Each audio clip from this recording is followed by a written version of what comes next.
Good morning and welcome to the Mary Collins Foundation and our first in a series of technology assisted child sexual abuse. And what does that really mean? But this is the first in a series of webinars called Learning Through Lived Experience. The series will draw not only on the experience and expertise within the Mary Collins Foundation team, but also on the voices of those with lived experience, whose insight is central to deepening understanding, shaping practice, and supporting meaningful change. We begin today with Series 1, The New Reality of Online Harm, a three-part series designed to strengthen understanding and awareness of digital abuse and the evolving landscape of technology-assisted child sexual abuse, or TACSA, as we may refer to it today. Across the wider programme, Series 2, When You Don't Know What to Do Next, will provide support for parents and carers, as well as practitioners working with children and families. Before we then finish with Series 3, Life Beyond Technology-Assisted Child Sexual Abuse, which explores recovery, advocacy, and life beyond abuse through the voices and lived experiences of victims and survivors. All our webinars over the series will be recorded and added to our website so that it can be accessed by others after the live sessions. Although our time together in each webinar is short, we do hope that over the coming weeks, the series will offer a meaningful introduction to what is happening within the world of TACSA. Our aim is to help develop knowledge and awareness, build confidence among those supporting children and families, and enhance the wellbeing and agency of victims and survivors as they engage in recovery and advocacy work. Throughout the programme, you'll also hear more about the work of Mary Collins Foundation, including our resources, our training, our specialist support and guidance that's available to help you in your day-to-day work, supporting those children, those families, victims and survivors. Please do get in touch with us if there is ever anything we can do to support you. Before we move on and I introduce our first speaker, I'd like to let you know that there is the opportunity at the end of today's session to have a Q&A. So please do pop any questions you have as you go into the Q&A section, and we will go through as many as we possibly can at the end of our session today. So I'd like to introduce you to Lawrence, our CEO, and then we will hear from Liba, a member of our Lived Experience group. But for now, I'm going to pass across to Lawrence. Thanks a lot. Thanks, Sarah. And yes, welcome everybody to what I know will be some very insightful webinars over the next few weeks. So we often use this term, technology-assisted child sexual abuse, and it can sometimes cause confusion and people get, what are we actually talking around and what does that mean? And actually that was drawn out in some research. So Catherine Hamilton Guy Christus identified back in 2021 that when we looked at professionals, actually their understanding of online sexual abuse and online sexual harms and the impact was really lacking in a number of areas. And one of the areas was truly understanding what did meet that definition and what didn't. So I'm hoping that this will help clarify that. So as Sarah referred, we tend to refer to it as TACSA, so the technology-assisted child sexual abuse. And what does that include? So that includes live streaming. So what we're doing now is a form of live streaming. And if you can imagine someone with nefarious intentions can live stream, can communicate with a child if they're in their bedroom, if they're in another country, or through organised crime groups. Those recordings can be sometimes shaped or directed by the offender and very much saved and recorded for later on. So anything live streaming. So if you hear live streaming, think this sort of thing at Teams, it might be on a different platform, but that's literally what we're talking about. Online child sexual exploitation, so that the sexual abuse in exchange for something the offender either needs or wants, whether that's a balance of power, whether that's for financial profit, whether that's for control, whatever the means are in that exploitation. And we're working with a number of cases at the moment where we're seeing children being forced to send images by people then selling those images on, and the offender being paid for those sort of things. So sometimes referred to as online CSE, but again, still all comes under the banner. It's never been easier for children to access adult material, including pornography. And although we do have the Online Safety Act now has kicked in and they're starting to put some protective measures around that, there's still a number of ways that a child can get around those. And also the pornography that can be found on the internet doesn't go through the same rigmarole as other forms of pornography that would be published or available in shops. So therefore it's likely to be more extreme. So again, the impact of a child seeing some extreme pornography at a young age, not understanding it, and that could be sent by a perpetrator, an offender who wants to manipulate or shape a child's views around sex, or just through natural curiosity in regards to that. But again, we need to understand that there is an impact of that on the child. For children of parents who have committed offences online through sexual offences, so you might have a parent or a relative who's downloaded child sexual abuse material, and what is the impact on the child and the family. Again, it may be that there's a reduction in friendship groups. How do the child talks about that, and that secret within that family, and the risks and the threats as the investigations proceed in regards to that. So again, although the child may not be directly involved, through the very association of the family member, there will be some impact there. And then we have a online offender. This is what people often think about when you talk about grooming offences, online grooming.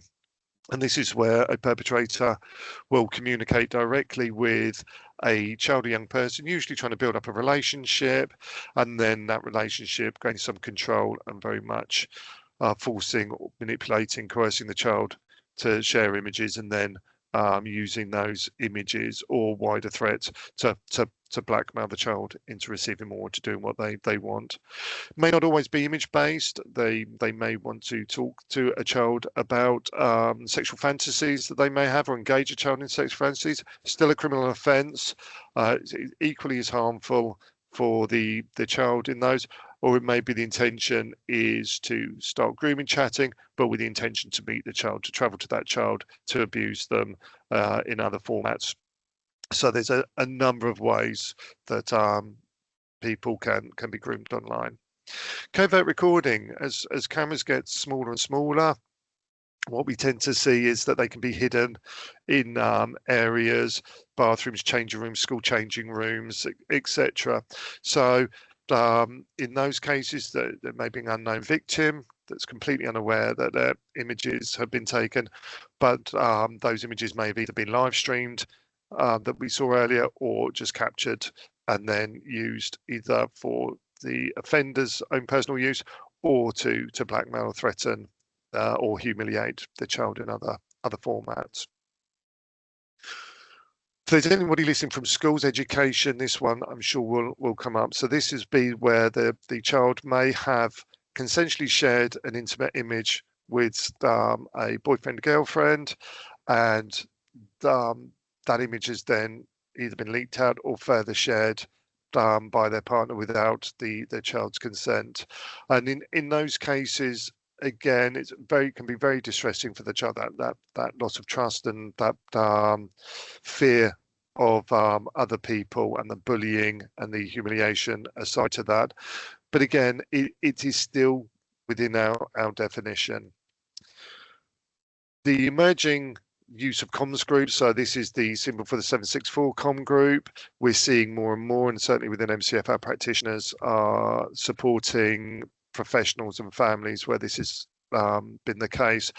And this is a very sadistic and controlling nature of online sexual abuse, where the intention is to gain control of the child through some either vulnerabilities they may have from an emotional or mental health perspective, or through intense grooming, to build a very, very strong relationship, to build a trauma bond with the child. And then basically with the group within the comm group is to see what they can get the child to do, often associated with self-harm, blood letters, indecent images, and other forms of forcing the child to conduct other forms of sexual abuse or criminal activity and violence. Like I say, I've used the image of 764. There are a lot lot more, and certainly at MCF we do a lot of work with upskilling professionals on this emerging and established form of abuse. And then finally, within this section, we have AI technology. We've seen, the advancements of technology and the benefits of AI has equally been used to adapt images of children and either make those images indecent or intimate, or they've started to look at using AI to help with grooming techniques and information that may support them with controlling a child in respect to those sort of things. So when we're talking about TACSA, technology child sex abuse, this is the remit that MCF work in, and these are the cases we tend to work or support professionals with, or we'll be looking at current guidance to improve. So whenever we're working with a case, we often come across a professional bias that people online don't see it as harmful, that it's the impact is minimized from their perspective. And this is despite research telling us that actually it's not, it is equal to other forms of sexual abuse. And in some cases, because the image, there's a level of permanency to the image, that impact continues as the image resurfaces in the future. So again, it's about making sure that when we're working, that we fully understand that the impact and the harm this is causing to the child. There's a lot of myths that are perpetuated about online sexual abuse, and sadly they are repeated, or families may have picked up from them, children may have picked up from them. So it's when we're working with families, we very much will be listening out for those myths and correct those. Some myths are quite established in wider sexual abuse myths, but some just have some other areas. So again, when we're working, we're very clear, when we're working with a family, is it knowledge-based, is it evidenced, and actually where do we get that information from? If it's not from research and from our own experience of working with families and our knowledge as professionals in this field, then actually we'll often question that. Taking time to understand the child's online identity, we still have this thing of the online and offline world. There is just one world, really. We all interact between the areas on that. And for me, it's about understanding that there may be a different identity in different places. When I'm in my work, I have a work identity.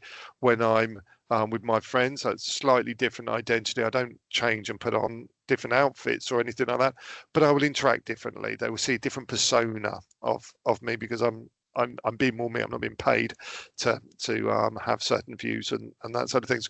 So, do we take time for the child's identity online, and what that is and where that differs around that? Legislation and statutory guidance can be a bit of a pain at times, but also it's good to go back to.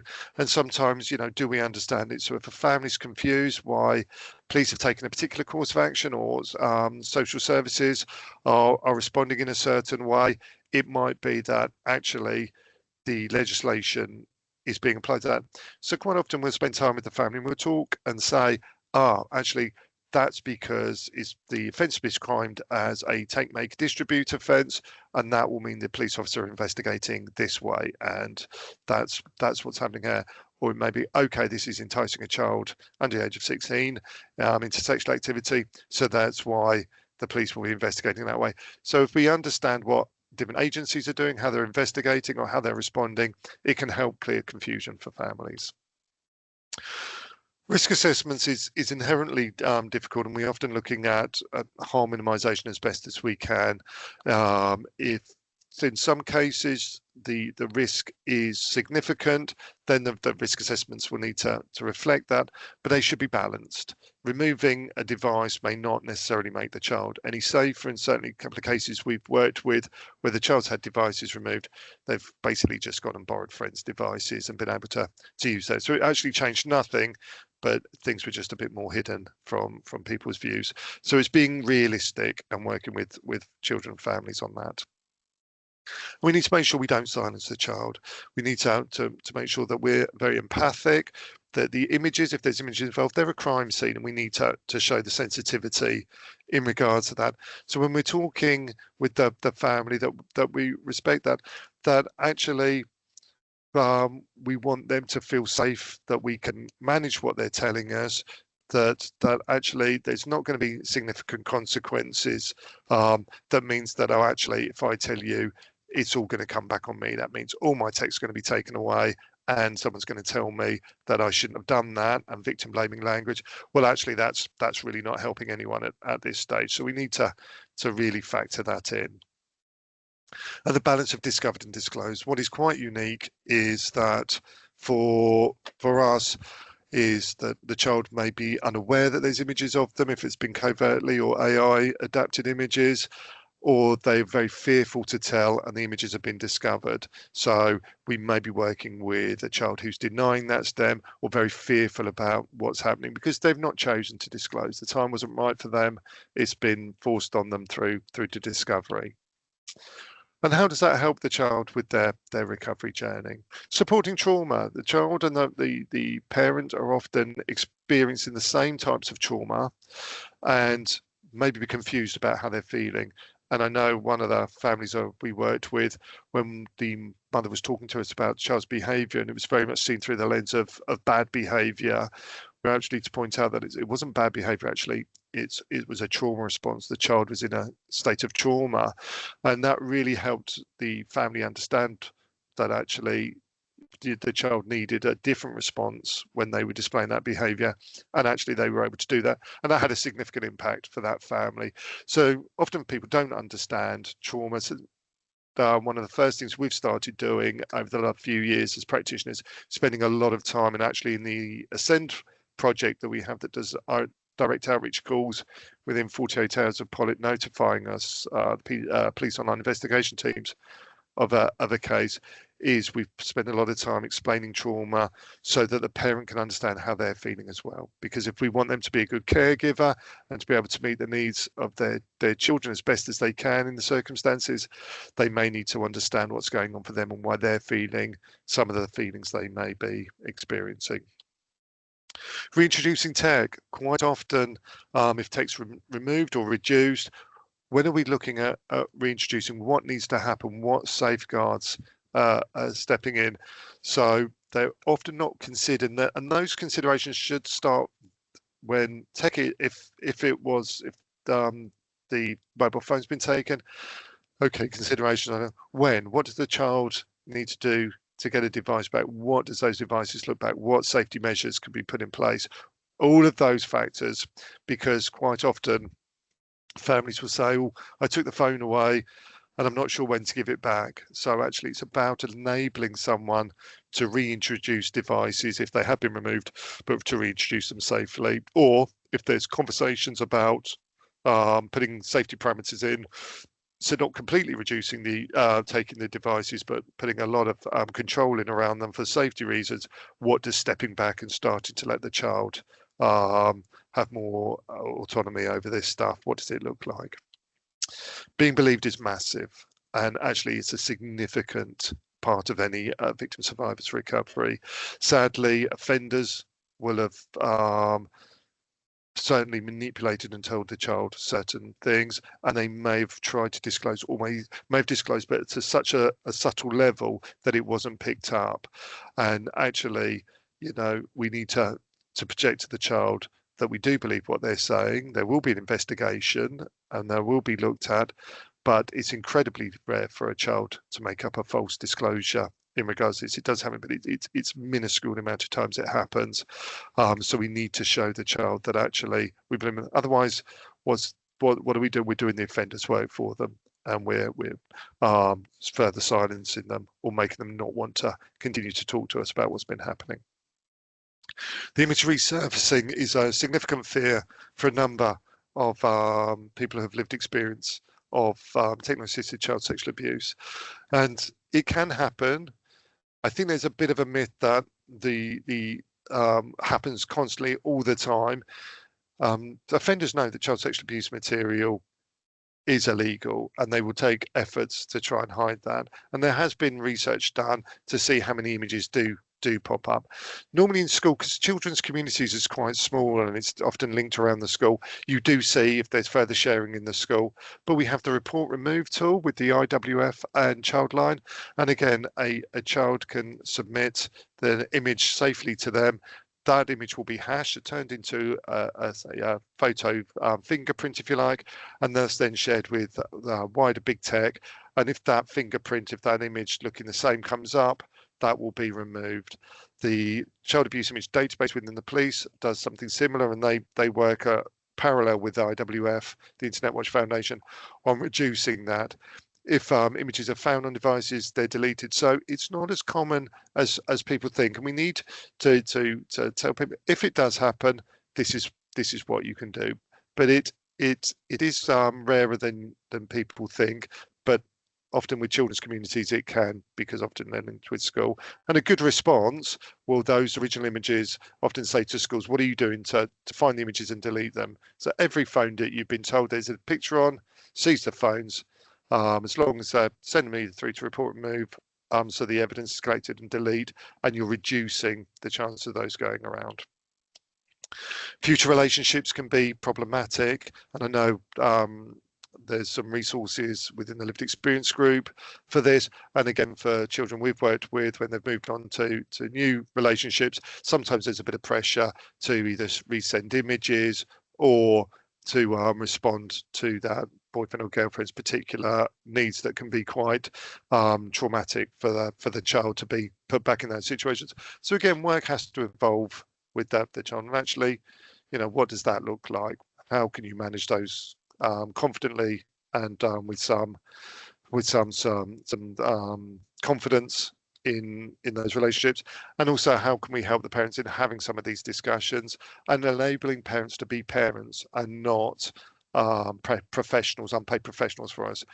Their job is to be the parent. That's the relationship we want, and actually they are part of the support that goes into that family. So let's make sure that we start where the parent is. If they don't know about certain tech stuff, we need to explain that. Trauma, we need to explain that. They haven't read the books that we have, so we need to factor the parents in and get them up to speed with what they need to know as a parent to help their child feel safe. And future offenders seeking children, we do know that in some cases offenders will continue to seek children, and they will seek them as they're older in life, and there are certain sites, particularly on the dark web, where these groups exist. So preparing the child in the future, if there was some concerns later on or something else, what do they do? Don't worry, you can refer to us, give us a ring the police, do this and this, help the child, so when it does happen, you're helping with their trauma response. They're not stuck in, I don't know what to do, because we've factored that in. And with that, I'm going to stop sharing the screen. Florence, thank you very much. A great reminder for everyone of what TACSA actually looks like and how it might present. Something that we'll be exploring a little further in the sessions coming up around artificially generated or altered images, and with the session around con groups. It also, I think, provided us a taster of some of the important things we need to consider, such as how the abuse comes to light, whether that's discovered or disclosed, a bias, supporting parents to support their child, all of this and much more. We do talk about within our CPD accredited ClickPath to protection training day, so please do get in touch if that is of any use to anybody. We would love to come and support your continued professional development. So I think it was important for us to set the scene for all of the webinars that are to come by reminding ourselves here of the abuse that children and young people are living through. So Lawrence, thank you very much. And I would like to now welcome and thank Liba, a member of our lived experience group, who's going to be joining us today, sharing her thoughts and feelings on why it's so incredibly important for us to think more about TACSA than we ever have done before. So I think firstly, Liba is going to start the session by sharing a poem with us. Hello, everyone, and thank you so much for joining. I'm going to share a poem. Just a bit of a trigger warning, it's a little bit deep, but I hope it raises what is supposed to be raised. Okay. I was a little girl. I didn't know what a camera meant, and I didn't know that pressing record could capture more than a moment. I thought it was just another thing in the room, another object, another thing I wasn't allowed to question. I didn't know that years later, I would spend my 20s trying to understand why a tiny green light could make my chest tighten, why a webcam felt less like technology and more like a threat. People talk about technology assisted abuse like it only exists inside phones and social media. But no one told me that technology could stand in the corner of my room, watching, recording, turning a child's pain into something that never truly ended. I was a child. I didn't know I was being left with another trauma, one that wouldn't begin to speak to me until I was grown. Now I'm 21 and I'm still meeting that little girl. She's there every time someone says, "Can you turn your camera off? Can you turn your camera on?" She doesn't know she's safe. She only knows what camera meant the last time she trusted a room.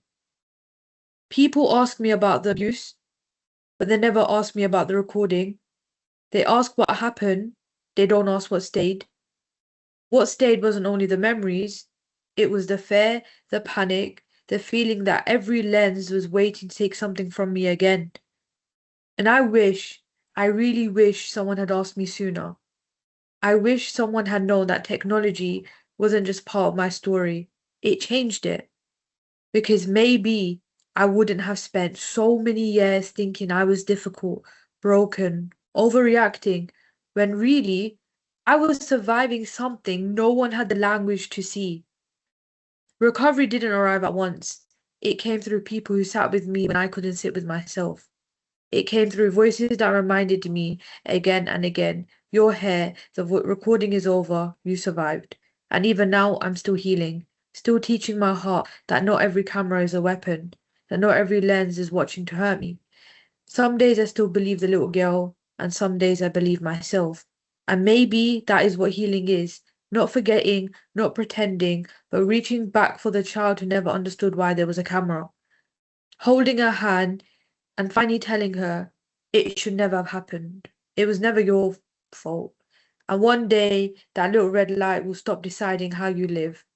Until then, professionals keep asking the better questions, because one question, was technology involved, might be the first time a survivor realizes that someone finally sees their whole story. Thank you. Wow, Liba, incredibly powerful. Thank you so much for sharing that with us today. Yeah, very moving. And I know that TACSA and acknowledging kind of TACSA and that being part of what you live through is something quite new. And you said there that you're still teaching your heart that not every camera is a weapon and not every lens is watching to hurt you.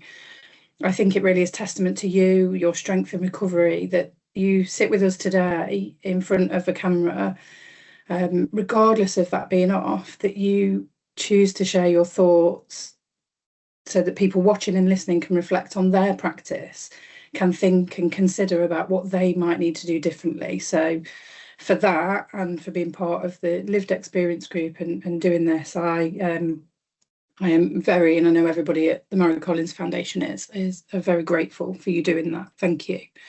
If I may, I'd like to ask a couple of questions to you. So I wanted to highlight a point in your poem when someone says, "Can you turn your camera on?" and the impact that that one question can have. And I think it's a question that many think is quite an innocent request. It's just kind of normalised, but one that really doesn't consider how technology in abuse can affect a victim, a survivor. If you could give practitioners some advice and ways to connect and communicate with children and young people that might just consider things like that and might be a better way to do it. What would you say, Liba? I would say that you need to start thinking in a trauma-informed way whenever you interact with any young person. Like you said, a simple question to me like, can you turn your camera on? It used to trigger me quite a bit. And I'd have to take the steps to inform people before joining meetings. Please don't use those words to me. Let me know beforehand if you want my camera on. Because to me, it isn't an innocent question. It brings back all these memories that I've locked away. And I think that we need to stop asking people to do something, but more so considering the wider impact. I don't believe in asking questions. I don't believe in like directing anyway. Like I don't believe you should ever say to someone, "Can you do this?" But really, you should sort of framework questions in a very different way. And I get that some meetings, like you're not going to think twice, but if a meeting is with a survivor, you should think twice. You should always think twice. And I think you need to start thinking from a survivor's perspective, which I know is incredibly difficult to do. And I know it's really hard to actually sit there and put yourself in the perspective of someone who's lived through abuse.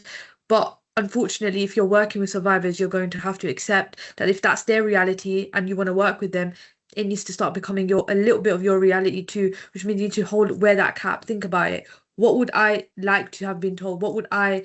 How would I like to have been spoken to? And some professionals I've come across are really great at doing that. They don't question me twice. Some ask me to expand on it a bit more. And those are the people I'm a bit like, no, I don't need to justify it. All I'm asking you to just consider is don't ask me in front of other people in a meeting, turn my camera on because I won't be able to tell you no. And then I will be left with these uncomfortable feelings and things. I think we just need to understand that child sexual abuse, it's a huge category. It's a huge category with so many different subsections, so many different subsystems. And if for once you consider that someone saying to you, I'm a child sexual abuse survivor, is not just a survivor of child sexual abuse, but a survivor of so many different branches, you will think twice about how you frame questions. You will think twice before saying to someone, can you turn your camera on? Because you would think to yourself, what if that person had technology involved in their abuse? What if that upsets them? What if that triggers them? And technology assisted abuse, I don't think many people talk about because that's why I get some of the professionals asking me twice that why can't we ask you that? And things, but yeah, hopefully that made sense. Yeah, absolutely. And I think there's a really valid point in all of that, but something you said at the end really struck me in that there's branches off child sexual abuse. So, it's really important to actually not just almost tick that box, if you like. I know that sounds a bit harsh, but that message around this child is being sexually abused, because actually there can be much more to it. What do you think the consequences for not asking about technology can be, and not being respectful of the fact that there are branches off from that? I think the consequences are quite detrimental. Like I'm like an example of that. Like I disclosed at 13. I told my school, told the police. Not once when I told them, and I mentioned the recordings and the video. Not once did anyone reply back and say, "Oh, by the way, this is technology assisted abuse as well." Just so you know, which meant that when I was going through therapy, I did not get specialist support in that area, and I couldn't make sense as to why I felt so scared to turn cameras on in meetings. And I'm an advocate and I do speeches, and I didn't understand why anytime I see a camera it would really upset me. And I couldn't make sense of it because no one was using the correct language and terminology around me. It meant that when I got my A-level results day, I couldn't take a photo with my results, even though I got such great results. I had to say no. I just didn't understand why, because professionals didn't use the right terminology. And it isn't that I didn't disclose that element of my life. I very much did. No one used the correct terminology with me. When you go into therapy and you do like EMDR, exposure therapy, not giving survivors the actual terminology for the type of abuse they've experienced means that that area is not going to get covered. I need specialized therapy just for the technology assisted abuse in its own. On top of everything else, just that element, because I'm not able to turn my camera on. I can't do it. Like as much as I try to, can't do it. It means that when my partner asks me to take photos with him, and I'm like, no, Jack, I can't do it. It upsets me. It scares me. I need like at least 24 hours to prepare myself mentally when I know I need to be in front of a camera, and that's if I really have to be, and things like that. But also, it's kind of like I didn't get the right support. at the right time. All of this healing that I spoke about in my poem, I did that on my own. Didn't do that through therapy. I did that all by myself because I'm like, I want to heal. I want to be able to reclaim back cameras, because why should I not stand in front of a camera and reclaim it back? It's my right. Don't want my abuse to take everything away from me. I did all that journeying all on my own, but I shouldn't have to. That's what therapy is there for. That's why I'm paying therapists to help me. So it is quite to answer your question, it has a massive impact. It does have an impact on me, on my day to day, and things like I graduated on Monday and I had to get a trauma informed person to take the photos of me because I really didn't want to not take photos of my graduation, but I had to make sure it was someone who was able to sort of do it in a way that wouldn't upset me. But I had to do all of that, and I shouldn't have to. If someone had recognized technology assisted abuse in my journey a lot earlier, I would have gotten the right support. I shouldn't have had to only realize or put the term to it when I joined a research group, and actually the researchers were like, oh, your experience is technology assisted abuse. And that was the first time I heard those words. And that's when someone from Marie Collins Foundation saw me and it was like, do you want to join our group? And this is how I'm making sense of it. But it shouldn't have taken that long. It really shouldn't have. No, I completely agree.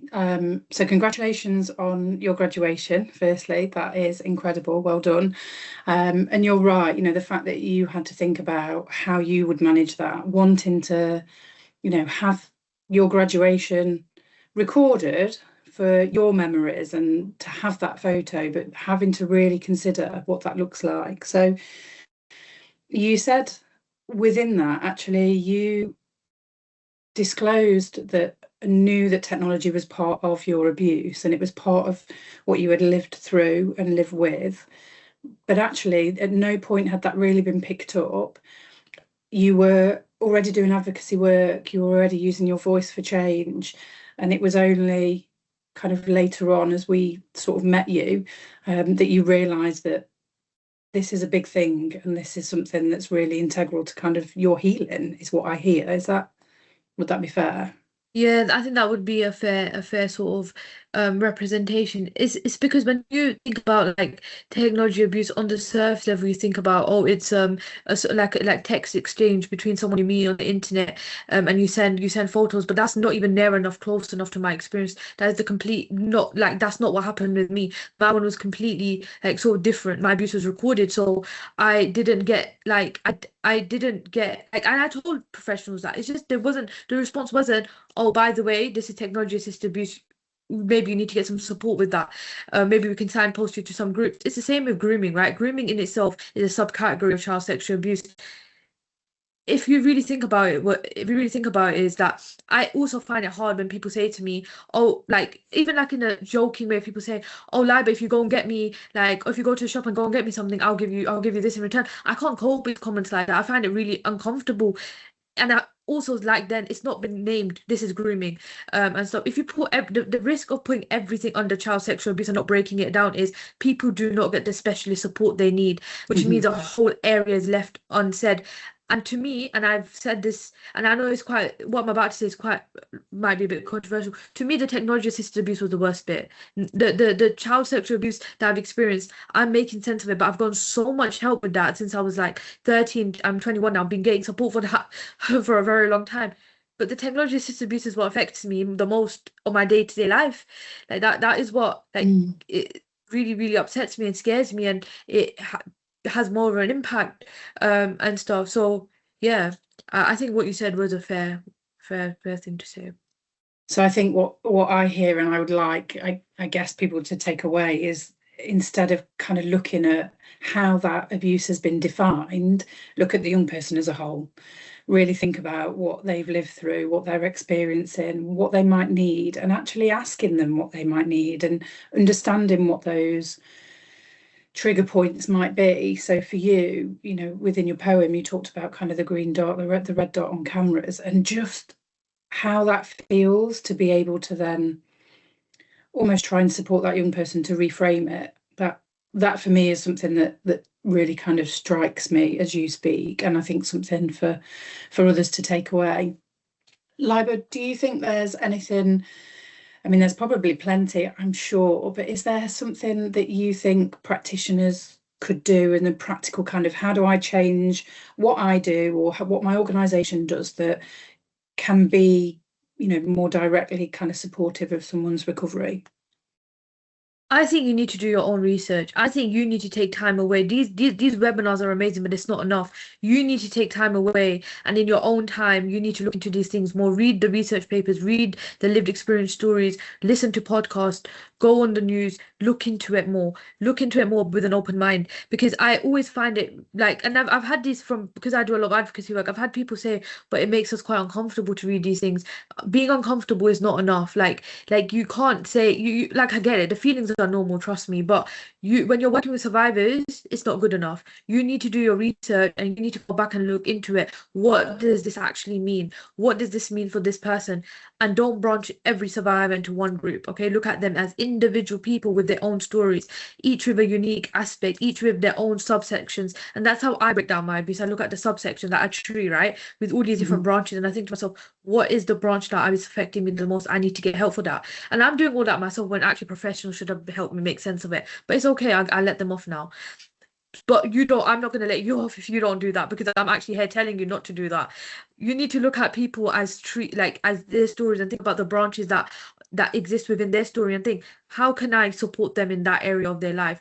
How can I be there as someone who's a catalyst for their healing, but not actually trying to fix them? Because as professionals, you shouldn't be trying to fix anyone. And I hate when people try and fix me, because I don't want to be fixed. I just want to learn how to live with all of it. Do not try and fix them. Try and be a catalyst to support their healing by asking those trauma-informed questions, by speaking to them in a perspective of, if I was a survivor, what would I like to have been told? What would I like to have been said? And always have your trauma-informed hats on, whether you know a young person's story or not, whether you know a survivor's story or not. I keep referencing young person because I'm a young person, but whether you know a survivor story or not, it doesn't matter. Speak to them as if how you would like to be spoken to. You don't need to know specifics to treat people in a compassionate and human way. And I think that's what I would say. I think the most important bit, and I would like to emphasize on this again, please don't group people into one category. Please look at people's stories and think about what are the different subsections that exist within this story, and how can we work together to sort of support this person in their healing journey. And don't come around and act like you've got a magic wand, because you really don't. If you did, you would have fixed me by now. But there is no such thing as a magic wand. Like, you have to work together to support. And when I say work together, I mean you work with the survivor, you work with all the different professionals that exist in that person's life, and you be consistent. You be consistent for that person. And when it comes to technology assisted abuse, please don't underestimate the effects of it. Child sexual abuse is a huge thing, but technology assisted abuse is also another huge thing. The two can go together, but they can also go separately. And please remember that. Thank you. Liba, thank you so much. Literally, I think we could talk all day, and there'd be great pearls of wisdom through all of it for how we can change our practice, how we can move forward, things to consider. But what I hear is that the impact is massive, and we need to stop underestimating that. Actually, technology is a part of everything that everybody does, day in, day out. And for somebody that's lived through TACSA, that's recovering, that can be really difficult and incredibly challenging. So thank you. Liba, I know you're going to stay with us, and I'm going to bring Lawrence back in, if I may, as we have a few questions that have come through. The first one, Lawrence, I may put you on the spot slightly with this if you want to join us. How do we keep up with what's happening online when it's so fast paced, and I'm not necessarily online all the time myself? Yes, I think I'm coming onto screen. Yes, and this is one of the challenges that I think, if we're fair, that most practitioners experience, is that actually it is changing, but at the heart of it is the practitioner response. Your skills you probably have will put you in good stead. Your communication skills, your empathy, your understanding of risk, that they are all the bedrock to responding to this. So if, for example, if we were dealing with a case on a particular app and you've never heard of that app at all, then you can you know, when your conversations with the child about it, Google's quite a good one, depending on what the app is. If it's a particularly criminal app or an illegal act, then clearly don't. But actually, by speaking to the child, they broadly fit into themes, and you're thinking, okay, it's a bit of a social media chatting or a videoing thing. That's how I've got that understanding in regards to that. If it's something more recent that we see in comms group with that, then we're looking more at the self-harm, mental health. So it's one of those that don't let the technology overwhelm your basic skills. Yeah, I promise you, in even some of the most complex cases we've dealt with, the practitioners who've gone, I might not know how this app works. I might not know quite what this is. There are ways to find out about that. You can go online and find out. You can speak to ourselves or other organisations that are there that can do that. But actually, just that ability just to show some empathy, so respond and see the victim, and not minimise that, because that's very real for the victim. In respect to that, they will really hold on to, right, okay, this child is this age, this is clearly sexual abuse, it's in the definition, follow my procedures around that. We'll put you in good stead around that sort of things. I know CEOP, the part of the NCA, the education team, they're looking at adapting some of the stuff, so that there's some new stuff coming out which will be a lot more interactive for practitioners to help with keeping up to date on some stuff. But it is usually through newsletters, so sign up to a couple of newsletters and that sort of thing to see some of the new trends. So like I say, I was at a case the other day, and someone had not heard of a comms group before me. We were all working the case, and it was the first time they come across it, and they said exactly that. Oh, you know, how do I keep up to date on this sort of stuff? Some of it is a bit word of mouth through campaigns and that side of things. But actually, what was ironic was that practitioner was absolutely meeting the needs of that child.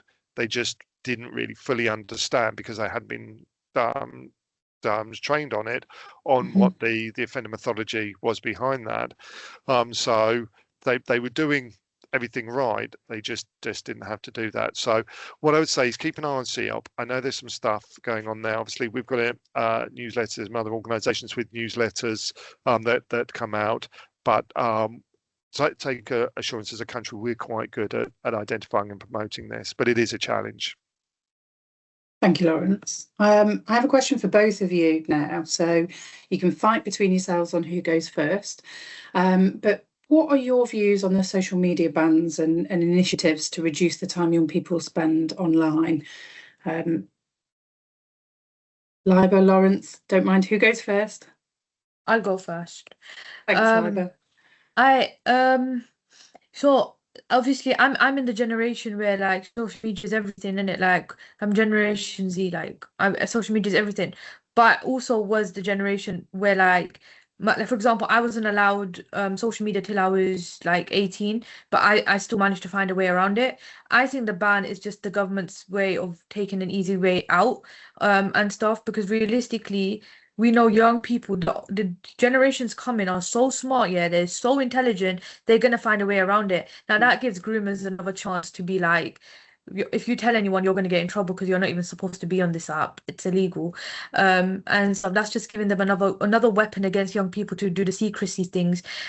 It's just an easy way out, I think.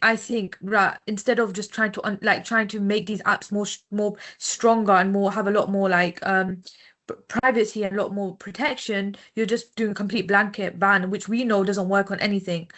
Blanket bans never work, not in the world we live in. There's always a way around it. Like when I said it to my 10-year-old like cousin, like, oh, you're not going to be allowed social media, he was like, oh, I'll just use my mom's phone, I'll make an account on her name. I was like, oh, okay, that was quick. But like that's how quick it is for them to come up with an answer and things like that. So I just think that it just gives groomers another chance to hold young people at secrecy again, and it's another fair tactic. But that's just my opinion, which is to be honest with you, I am the generation that's always on my phone. So yeah. Thanks, Liba. Lawrence? So we go to the old guy in the room now, isn't it, basically? So yeah, I mean, MCF's position was that we didn't support a blanket ban, and the reason we didn't as an organisation support that was some of what Liba's eloquently identified, is actually our position is a safe by design position, and our fear is that tech companies can say, well, the child shouldn't be on here, so therefore we don't need to be putting these safety measures in place quite as to the level that we would have done, because they shouldn't have a place. I do tip my hat to the government, because I think, you know, they're not trying to ignore the problem. I think they're looking for solutions, and for that I will thank the government agencies and departments for looking at that. I think for us, I would like to see that the pressure remains, that if a child does go on tech, that it's a safe environment. I think the biases we often come across when we talk about is, well, you shouldn't have been on there, and whether that will filter in, or that will stop a child talking about that. And again, it's a social media, but it's not a social media on blanket ban across the board. So there will be environments that children are online, and there will be environments where offenders will be able to talk to those children online. So I think, although, you know, I can see the desire to make the internet safe for children as an organisation, very much thinks, is that the best approach, or is there a better approach in regards to that? And we, like I say, we were very much that safe by design, making the environment safe. And there's a number of steps, and they are coming in, and they are being taken now in regards to that, but also that the support is there, so we can stop offenders being online, targeting children, but actually when something does happen, there's a quick response, and actually that will step in quickly and eradicate any images or identify a nefarious person online and get them off the system quick. Brilliant, thank you both, much appreciated. I think we've got time for another question. Lawrence, I think this one is going to you, because I think Liba's already given her thoughts around this, but I'm interested, from the sort of 15 years of experience from the Mary Collins Foundation perspective, what would you like practitioners to know in how they can best support victims, survivors and families? Yeah, I mean, one of the pleasures of the job is we get to meet amazing families, but equally we get to see some really hardworking practitioners in this field. If there was one thing that I could gift that every practitioner in the world would identify, that actually it is harmful, and therefore those biases and that minimization that we come in stops. Because actually you can have the best risk assessment, I can have the best resourced department, and the most motivated manager, but if people don't see it as harmful, and as we had Libra explain, that impact that has and stays with people with lived experience, if we don't see and recognize that harm, and we don't see them, then we're never going to have that response that we would want. So if there was one thing, and usually when we go to a case, and a family may have come to us, and we've got some advice that we can give about how those professionals are working with the case, and in some cases, you know, we will have to openly challenge if the response is quite concerning. And you can usually boil it down to the professionals just don't see it as harmful, and just don't understand why the child is as upset, or the family's upset. And it's almost like, well, you just need to, it's a life lesson, move on. And if we could stop that, and people go, this must be horrific for you, let us really deal with this and get these images removed, get behind the family, put the support in, I think would have a massive difference. Thank you very much. So I think my reflections a little bit from some of the comments you've made, Lawrence and Liba, is that technology is part of our lives, particularly the lives of young people. We really need to kind of make sure our relationships are key to everything. So you might not need to know everything about every app, every platform, but actually being open enough to have those conversations, recognizing what can happen, and knowing and understanding that it is incredibly harmful and the recovery can take time and patience, and the recognition that technology, even when not harmful, can actually still have a real impact on a child, as it may well do for their family. Thank you both so much for speaking today. It's been brilliant to have that bit of a flavour and a bit of a taster around what MCF does, but also to kind of reframe kind of TACSA in its broadest sense, and to hear from Liba about the impact, I think was incredibly powerful. I think we'd all agree with that. So thank you both very much. There are more webinars to follow. So please do go to our website and join using those links available. And we hope to see you all next time. Thank you very much.